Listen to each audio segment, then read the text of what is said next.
In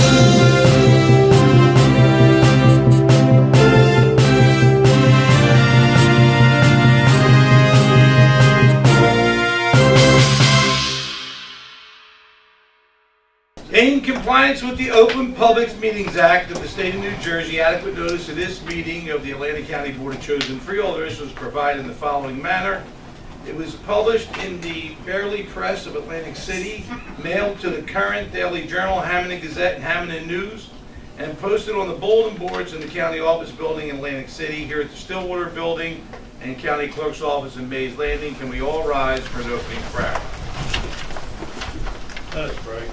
Almighty God, we remember that the world is thy creation and that life is thy gift.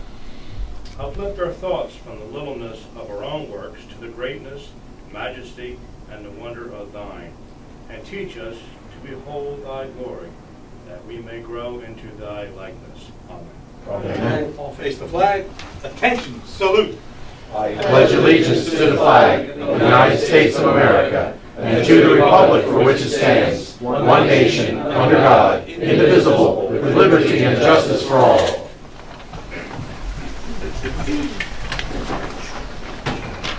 Roll call, please. Bennett. Here. Bertino. Here. Horsey. Present. Diggs. Here. Fitzpatrick. Yes. Gatto. Here. Kern. Here. Risley. Here. And Formica. Here. Freeholders, we've all been provided with our minutes from February the 13th. If you were present, had a chance to review them and wish to make a comment, correction, or addition, please do so now, or I will take a motion to adopt them. Motion. Second. Well, please call the roll. Bennett. Yes. Bertino. Yes. Horsey. Yes. Days. Yes. Fitzpatrick. Yes. Gatto. Yes. Kern. Yes. Risley. Yes. And Formica. Yes. Okay, our first order of business today is going to be a presentation. Atlantic County Justice Facilities Relationship with the U.S. Immigration and Customs Enforcement, ICE, by Geraldine Cohen, Atlantic County Warden. We thought it would be good if we made a declarative presentation of exactly how our justice facility interfaces with the Immigration and Customs Enforcement people, so that there is a clear understanding of it. There are certain rules we follow, and we do believe it is in the best interest of the safety of our residents here, but we'd like to have that presentation by our warden, Ms. Cohen. Good afternoon. I want to give you a little history. Several years back, I'm going to say maybe 8 or 9 years ago, it used to be that immigration was called immigration instead of ICE, and we used to get a lot of detainer letters. And then there became the movement about civil rights, whether or not people were being... Excuse me, could you explain what detainer loads are, please? What happens is when a person, well, what used to happen, because I'll tell you what happens presently when we get to that. What used to happen is when a person was incarcerated, immigration would send a letter. They called it a detainer. It's not signed by a magistrate, which is the big problem that people have back and forth, whether or not it's actually truly a detainer.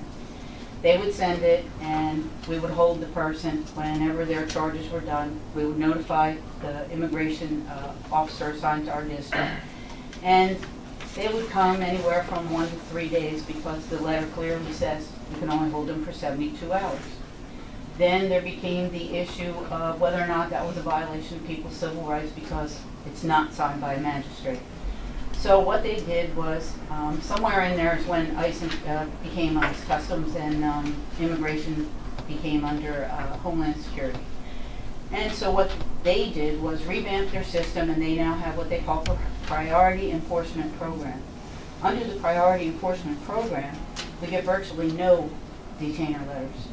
They only send them for people who have already been scheduled for deportation and for one reason or another haven't been caught, or someone they know they're going to deport. And to give you an example, last year we had 17 men, 1 woman. And you know, we process almost 11,000 people a year. So you know, it's a very small percentage. And the process that we have with them now, but let me go back. We met with the regional director, Mr. Ferguson, Mr. Dugan from County Law, and we met with the regional director. We met with the local agent assigned to our districts, and we came to an agreement over that priority enforcement program. We were satisfied that that protected us as well as kept the individuals in custody as needed. What happens now is if someone comes in and we get the letter, the day that their charges are satisfied in Atlantic County, we notify ICE and they come and pick them up within 24 hours. Pretty much that's the whole thing in a nutshell. A pretty basic, simple process for us. Okay, so when you do get a detainer letter, basically, how does immigration know that that individual is in our jail? Through the, it's called CCIS, the County Correction Information System. Correct. That the So AOC they see it, it lights up on their software that that's somebody. And what kind of crimes are these people usually wanted for? Generally, it's what we call the 7 deadly sins. Right. Murder, Felonies, rape. right? Yeah, but any of the felonies or attempted felonies.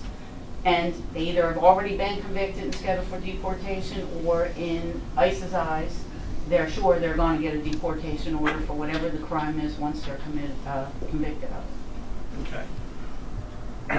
Anybody wish to ask any questions for Freeholder Bertino? Just one.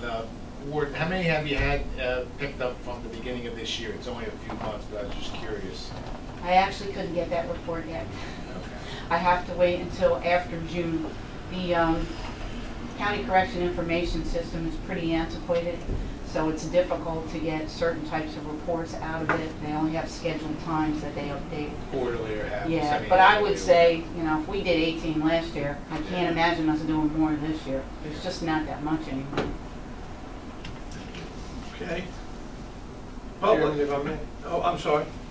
Madam, I have one comment. So if you can't get that information to June, someone gets locked up and their loved ones come over to the county, are you able to say they got deported, or how? Yes, the different letters that they send us, and I apologize, I did not have time to copy them. Let me find it. There's 3 different types of, if you guys don't mind sharing these, just so you can see the difference. There's one that tells you that someone has actually been scheduled for deportment, and so that person, you know when they pick them up, they're going to take them to, usually they go to Essex from Atlantic County because they hold ICE detainees. They have a contract with ICE. The other one is the other 2 are based on the person's crime, whether or not that they believe they're going to deport this person, or if they're in this country illegally. There are the 3 categories. If I may. Please. Was it early in the year when Governor Murphy took office? They had an incident somewhere in North Jersey. I wouldn't say Jersey City, probably wasn't, but somewhere in North Jersey. They automatically ran to this church. It was a sanctuary church. Those persons were able to stay there, I don't know, a week or 2, and apparently they were able to go free. Have we ever had that kind of situation in Atlantic County in terms of not the governor coming down, but people running to a sanctuary? Not that I've experienced. And this is my 27th year, so as long as I've been warden, deputy warden, or captain, which would be since 2004, that would be something I would be aware of. I've never seen it. Is that just? I think that what the executive and what I thought would be good to hear from you is that we do not do anything but comply with the law. And as the law states that we validate that these people are indeed criminal.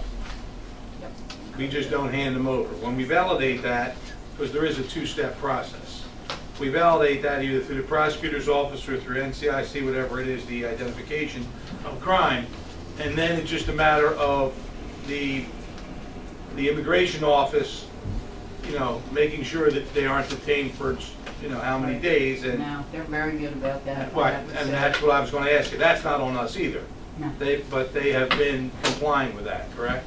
Well, that was one of the things when we met with ICE and Mr. Ferguson and Mr. Dugan. That was actually one of the things that Mr. Ferguson made clear, that we wanted to be sure that they were not going to detain people beyond that period of time, because we don't want to be liable if something goes wrong. So I'm sorry. You said it's 72 hours? It's 72 hours, but we've never had anybody picked up beyond 24. They come whatever time you call. They're very diligent. So as we're talking about bail reform and everything else, I wanted to make sure one fact was that the ICE detainer process is actually way more efficient than the bail reform process. Am I correct or not? I would say yes. At the risk of upsetting someone. Well, I don't care who we upset, because I think the bail reform is a complete failure. You know, it has one saving grace of allowing people on minor crimes to get out, while the people with 800 bags of heroin can get back out on the street the same day to destroy our neighborhoods with opioid addiction. You can put that on the record. So, Well, as a point of interest, our count's higher this week than it was this time last year. What's that tell you about bail reform? It's not. right, you have more people detained than you did before you had bail reform. Yes, You have more- this week. It's Yeah. slowly been getting there. All right, Mr. Hogue, or did Freeholder, I think Freeholder Bertino was. Well, I'll run the meeting. It's okay. You I don't just, go first. I did not want to have, Go ahead. I didn't want Jimmy to say to me later, hey, why did you go He has first? no say in I'm this good, matter. I got nothing to say. The little bit I have of authority is just to run the meeting, that's it. Other than that, I'm equal to everybody. Thank you, Mr. Chairman. This may be as much a Jerry question. The 287G program that we hear a lot about, that the county isn't part of, No, correct? Okay. no. We don't have the ability. The county would have to build another whole wing onto the jail, because everything has to be kept separate, including bank accounts, processing. Can you please give the explanation of the 287G for the public so we know what that is? The 287G program is when you contract with ICE to keep inmates, and of course you get paid It's a money-making idea. We do not make money off of humans. I didn't, You know, was not insinuating that we, okay. Well, we don't do anybody did. And, well, that. A I lot thought, of people do, but we don't. Mr. Chairman, I was just actually trying to get at, I believe Hudson was the only one that had it, Okay. and I don't believe they do it now. So that thing that sometimes gets discussed of I that will not part. leave the meeting and say that that was your suggestion. How's Kate that? May has it. Kate May participates. Oh, Yeah, okay. an officer that we actually transferred to them years ago is their 287G officer. But- Looking to see who else. Kate but- May, Hudson, Monmouth, and Salem were the last ones that reported they had it. Okay. Really, Patrick. I- I have a question. I'm sorry, Mr. Chairman, just one other piece on Yeah, that. but please do, yes. But just so, again, I'm clear as a member of the public, for the, whether we're calling the detainer letters or advisories or whatever the specific term should be for that. So that is someone who's already either has a warrant out for their arrest or somehow got convicted but somehow isn't already incarcerated Right. through some other problem, winds up though in Atlanta County Jail. ICE has become aware of that. They've cross-referenced their database for someone that is already in the system, either with a warrant for their arrest or a conviction, and then that's where the deportation comes in. It isn't simply someone who they overstayed their visa, they've been here for 20 years, and now they had too many parking tickets and wind up wherever, and now they're going to be Reed, deported. you're making my reason why I wanted to present this. And Mr. Chairman, I was trying to be friendly and all that. We with are it. not going after people's I houses never and said get parking tickets and all that. That's exactly my point. Yeah, it I has hope you're to not be. running for anything. It has to be. Yes. I was just Sorry, going you to say wanna in something? I was just going to say in his defense, I was pretty much going to ask a similar, although not as complex. No, it's way of good. What asking he you asked the was same exactly question. why we're here. Yeah. Because you hear about the ICE cooperation with, and is that people knocking on the door taking mothers away from their children? No. Convicted, Right. heavy felony people that slip through the cracks happen to wind up in Atlantic County. So that was my question. The only way somebody's going to come in contact with ICE is if they are having a problem in a felony situation. We are not seeking people at all. Not at all. And that's what I wanted to know. So that's good, Joe. Thank you. Right. The only, Bill Bertino? Thank you. The only thing I was gonna say was that you have we're getting a request from the federal government for a warrant that's coming down in writing that protects us from the liability side. We're not looking for anything. Someone's made a request federally, and we're just adhering to the law. And we have to validate that request, too. Right. We don't take their word for it. Right. So that was the important part. Because there's a suit about that. Even if you get the warrant, it may have been adjudicated in between when they sent it and when we got it. We validate it's still alive. All right, thank you, Jerry. You're certainly welcome. Appreciate it. All right, moving on. Resolutions, and this should take 10 minutes, Freeholders. Okay, thank you. All right, let's go. Resolutions. The rest of this agenda. Don't curse us like that, Chairman, are we taking bets? Yeah. I don't have any update, but we're still going to try to get it done.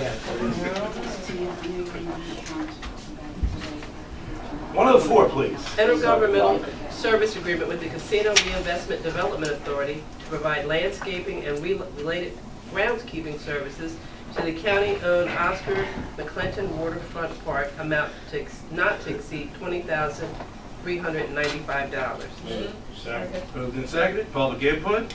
Freeholder comments. You can say it's a good thing, Ernie. That's okay. You can say that.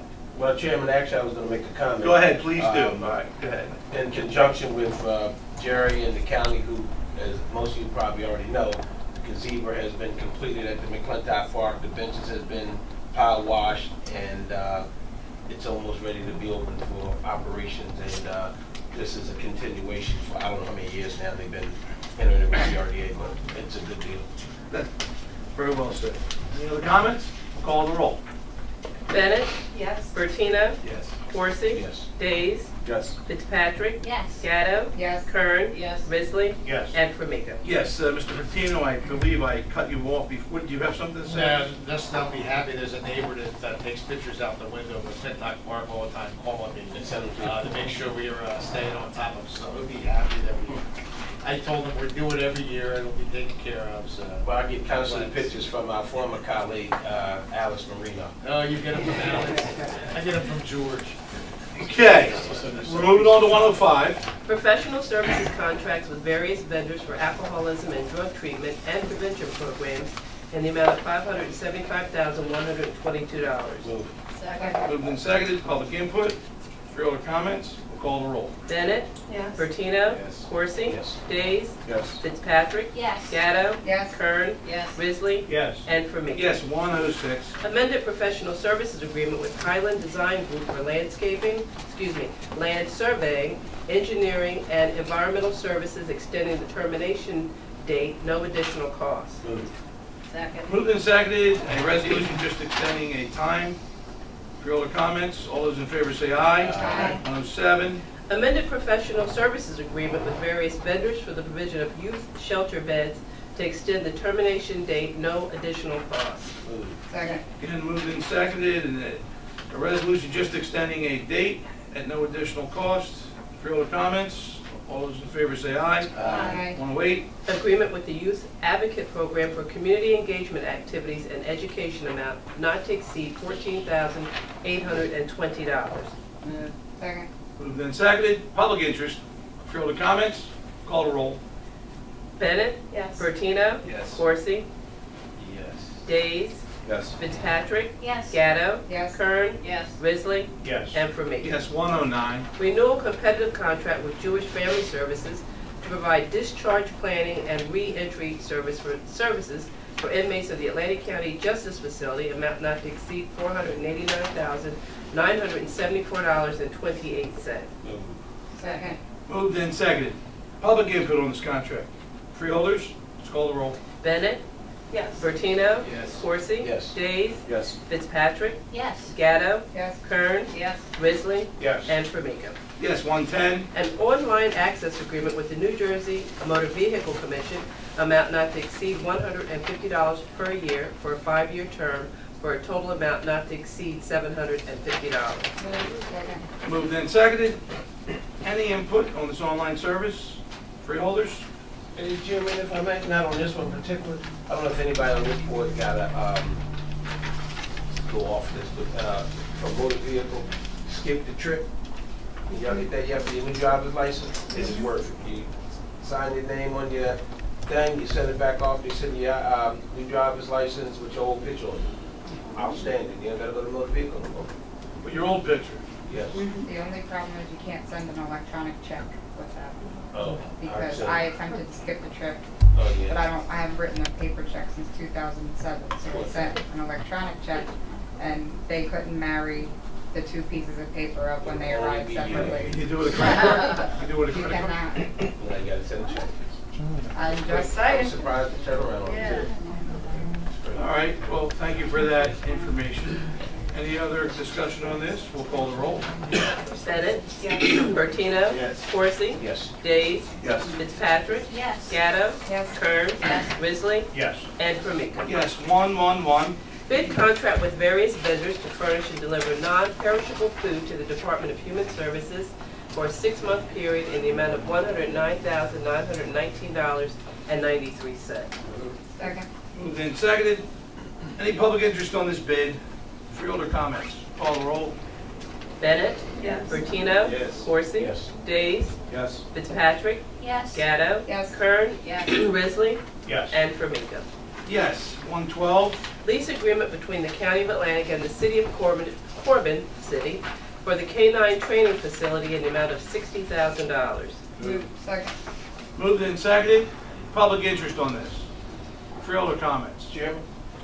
Freeholder? Just a follow-up from our meeting at the college, when we did a budget, you and I and Amy, we talked about perhaps a partnership with Atlantic Cape Community College with the K-9 training on the campus. I don't know if that ever got any more life with the president of the college. I know she said she wanted to revisit that and perhaps police training of some sort at the college that you brought up.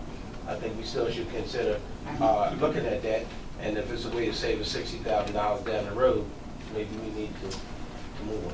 Freeholder, I have been of that mind for the past several years until I went to visit this facility.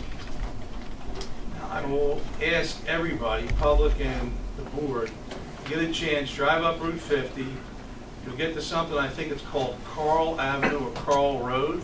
As soon as you get over the bridge, you go down there and you will see something that I was not expecting.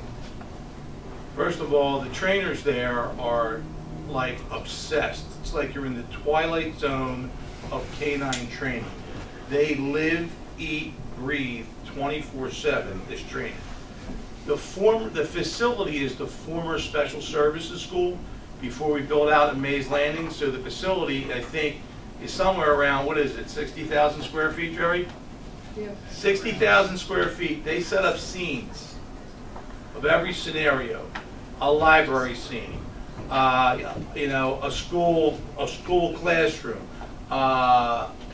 any place that you could think of, an attic of a building that a perp would hide that a dog would have to chase. It's something like out of a movie set. I was just shocked what they do. And it's 90 acres, by the way, on top of the 60,000 square feet. And I don't know that we could ever duplicate the whole thing anywhere else but there, but I still want to entertain the idea of helping our own community college in some form or fashion. It was more, and I have no objection to that, I think it was more along the line of a police presence on the campuses. We were talking about all the shootings, etc. I think that's how we kind of gave the conversation. So let me blow my 10 minutes because I think this is too important, my 10-minute prediction. So while we're there, what's the gentleman's name? Rock? Joe Nicholas. Joe Nicholas is the person Joe that Nicholas, runs the okay. facility. And there is also Sam Rando that used to be ACPD. His father was ACPD, and they were training. They have a novel idea that is unbelievable. They want to train dogs specifically for school shootings. And the concept is off the hook. They can take a dog and turn off all of its other stimulus just to focus on one scent or one smell or one sound or one look. No matter what comes in the way of that dog will not stop. They're training dogs to just follow the shot and only to bite the hand that's on the gun. And it goes through, it'll go through a wall, through a door. When it hears that shot, nothing stops that dog. It becomes obsessed. So the training program is that they would take teams of dogs, they would train nationally, and you'd have these dogs going through every school in the school district on a rotating basis, because 98.7% of all the shooters of these school shootings are from that school. Therefore, when they see them, these dogs, they won't know if that dog's in the school, no matter where it is, the element of surprise. Plus, they would think that they could have dogs stationed at each school. And no matter what, when they dog hears a shot, just like, you know, a shot detector, the dog, or more than one dog, is going after that shooter that instant. So it's better than guns. It's better than that, anything. So that's what they're working on there. I just wanted to let you know that. But let's get back to what we can do in the community college area. Yes, Freeholder Risley. Thank you. No, on the particular resolution 112, this has been a topic that has been, I've heard many years about the cost and so on and so forth. But I'm impressed with what they do out there, and we should support it. And I would not vote for any other location than that particular location. It's been successful. It's a great program. Leave it alone. I'm gonna agree with you, Freeholder. That's my point. So anyway, but that doesn't mean we can't talk about what we can do with other training at community college. Any other discussion? Mr. Chair, just at that point, there is a meeting set up with the prosecutor, the Police Chiefs Association, there's a police chief assigned for the training, and then, you know, the normal with the county, the college. So there is a meeting set up, and we're going to go meet to talk. You know, the K-9, we're going to be the last group. I mean, the real pieces were the continuing education for existing police officers, and then the other piece of this was the actual academy for movement.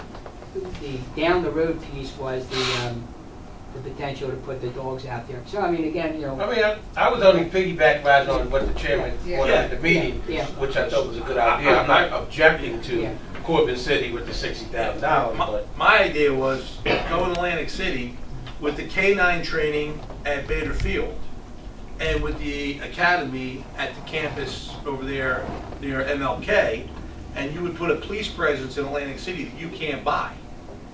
You know what I mean? But better laid plans of mice and bakers have gone awry.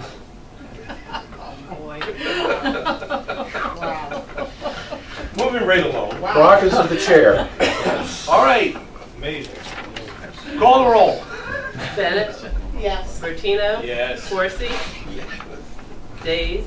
Yes. Fitzpatrick? Yes. Gatto? Yes. Kern? Yes. Risley? Yes. And Formica. Yes, 113. Acceptance of deeds, easements from the various grantors in accordance with Atlantic County planning standards. Second. Moved and seconded. Any public interest? Freeholders? All those in favor say aye. Aye. 114. Resolution requesting a transfer in the 2017 budget in accordance with the provisions of NJS 48:4-58. Second. Moved and seconded. Public? Freeholders? We call the roll. Bennett? Yes. Bertino? Yes. Corsi?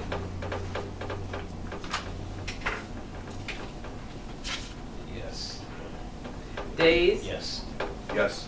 Fitzpatrick? Yes. Gatto? Yes. Kern? Yes. Risley? Yes. And Formica. Yes, 115. Grant amendment with the New Jersey Division of Criminal Justice for the 2017 Edward Byrne Memorial Justice Assistance Grant, additional funds $2,000, total amended grant amount $156,943. Second. Moved and seconded. Public? Freeholders? All those in favor say aye. Aye. Let's combine and adopt. First of all, before I say that, are there any individuals here today in our meeting that are going to be reappointed for these next two resolutions? Seeing none, I'll take a motion to combine and adopt. Second. All those in favor say aye. Aye. Reappointed. 118. Authorizing a roadway solicitation event by A Harbor Township Law Enforcement Explorer Post 94 Jersey Shore Council, Boy Scouts of America, at the intersection of Ocean Heights Avenue, County Route 559, and Zion Road, County Route 615, in Egg Harbor Township on Saturday, April 14, 2018, from 9 a.m. to 4 p.m. Second. Moved and seconded. All those in favor say aye. Aye. 119. Recognizing April as Sexual Assault Awareness Month, sponsors Karen L. Fitzpatrick and Ashley R. Bennett. Move. Second. Moved and seconded. You're Freeholder, you have the floor. Okay, so, yes, April is Sexual Assault Awareness Month. This is important to have recognition of this problem. It's pervasive. 50% of women have experienced sexual violence other than rape in their lifetime. Boys, 1 in 6 boys are sexually abused before the age of 16. It's not just a female problem, it's a male problem as well. And becoming aware and communicating is the key to the issue. Communicating meaning taking shame away from survivors and allowing them the space to either name or not name their perpetrators. We work HEAL in recognition of sexual assault awareness. Thank you. Thank you. Anyone else? Did you want to highlight the services that you mentioned that we offer from Atlantic County? Thank you. Yes. Yes, okay, so this board, the county, funds the sexual assault nurse examiner who works at the Women's Center, and also the sexual assault response team. I went through that training myself. It's quite enlightening and impactful, and that we offer those things here to people in Atlantic County who need them. Very good. Okay. Any other comments? All those in favor say aye. Aye. Brings us to the end of our printed agenda. Now we'll go on to reports of special committees to the board, freeholders. Anyone wish to make any reports today? Seeing none. Unfinished business? Mr. Chairman, if I may, I'm sorry. It's okay. Going back to a report, just for the Board of Freeholders, as you know, we held a meeting here, Freeholder Risley and Freeholder Marine, with the local police chiefs, prosecutors, etc. Talking about the gun buyback program. Long and short of it is, we did notify the Attorney General's office. They did call back, talk to myself and Madam Clerk, and that the Governor's office, in conjunction with the Attorney General's office, are trying to come up with ways around the state of New Jersey to do gun buyback. Funding, of course, is the top of the issue. And so they assured us they would get back to us sooner rather than later. So that was the outcome of that. We requested that the chiefs asked the Attorney General when he was in the area about 2 weeks ago. Apparently that didn't come up. We forwarded it up with a letter, and they did do a response back. Finally, was it the Assistant Attorney General or someone in that office? Just someone in that office. Right, so I thought the conversation went well, and we did a conference call, so we look forward to hearing back from them soon. Very good. Any other reports of special committees? Yeah, Mr. Chairman, just to go back to 105, just to highlight what we asked there, the various vendors for alcoholism and drug treatment and prevention programs. That budget, as you know, every year is reviewed by WCATA, which is our advisory council on that. They make recommendations as to kind of where to disperse the monies. Bob was here earlier, and that is a very dedicated group of people, very passionate group of people. They take a lot of time to review the bidders and put forth to us the highest and best use vendors for us. So just to highlight that, because we have a WCATA meeting at 5, so it just reminded me. So Okay. that's it. Thank you. Any other reports of special committees? Seeing none. Unfinished business? Seeing none. New business? We have reports of written communications, any kind of correspondence we got, emails, snail mail. Want to discuss any correspondence? Okay, open up to the public. Anyone in the public wish to speak? Please feel free to do so. Yes, sir. Please state your name. Where are you from? Hello, my name is Miko Lukide. I live at 24 Westover Circle, Mace Landing. I am here for business and not displeasure. You'll be happy to know. So I work for the Stockton Center on Successful Aging. The Stockton Center on Successful Aging offers different sorts of programs throughout the county, and we even reach up to Ocean County a little bit. My particular role focuses on older adult education, nourishing the older adult community in mind, body, and spirit, anything to keep older adults active, healthy, socializing, that sort of thing. We're very excited. We have, yes, eyebrows raised, good. We're very excited in May, which is Older Adult Americans Month, in case you don't know. In May, we'll be hosting our Successful Aging Festival on May 17th. This year's theme for the Successful Aging Festival is Engage at Every Age. So we're really taking this opportunity to focus on connecting people, connecting the community. In particular, we decided to go with a track system for our different programs that we're going to be having. One is going to be a wellness track, which is going to include medical information, it's going to include social information, mental well-being, all of that sort of stuff. We also have an education track talking about older adults interacting and interfacing with the education system. My pet project has been civic engagement. So we're going to be having our older adult community engaging with civics. I've been trying to communicate with different offices throughout the county. I've reached out to Freeholders Gatto and Fitzpatrick, and I'm happy to say that they have tentatively agreed to present for essentially like sort of navigating county government. And I hope to see some other freeholders there as well, if anyone else wants to participate. We have as our keynote speaker for this festival, Donna Butts. Donna Butts works for Generations United out of Washington, D.C. Very interesting history there. She actually was an organization that she was connected with, spoke at the I guess it was the National Conference on Counties some years ago before Atlantic County reorganized services into intergenerational services. And actually the individual, I think his name was, oh goodness, I don't remember his name off the top of my head, but one of the individuals who attended that conference that the organization Donna was associated with spoke at, brought that idea back to assist in the reorganizing of Atlantic County services into the intergenerational services that we currently have. So Donna Butts is actually a premier policy person when it comes to policies affecting the older adult population. So pretty much I just wanted to say to anyone who might be interested in attending, our event, the Successful Aging Festival, is May 17th from 9 a.m. to 3 p.m. Anyone who's interested in attending, we'd be happy to have you. Anyone who's interested in speaking, or anyone who has any ideas of presenters that we could bring in, that would be wonderful. We also have some vendors. We're partnering with, we're sponsored by Atlanticare for this event, and also the William J. Hughes Center for Public Policy is sponsoring this event. So, what day of the week is May 7th? That is Thursday. Yes, it is a Thursday. Thank you. What's the location? It is going to be, thank you. It is at Stockton University in the campus center. So tell me more about your civics efforts. What is that? Okay, in particular for this civics track, we're trying to find ways to engage seniors and older adults with the community around them. We're working on having a community service project for older adults available. We're still working on that. It hasn't been confirmed yet.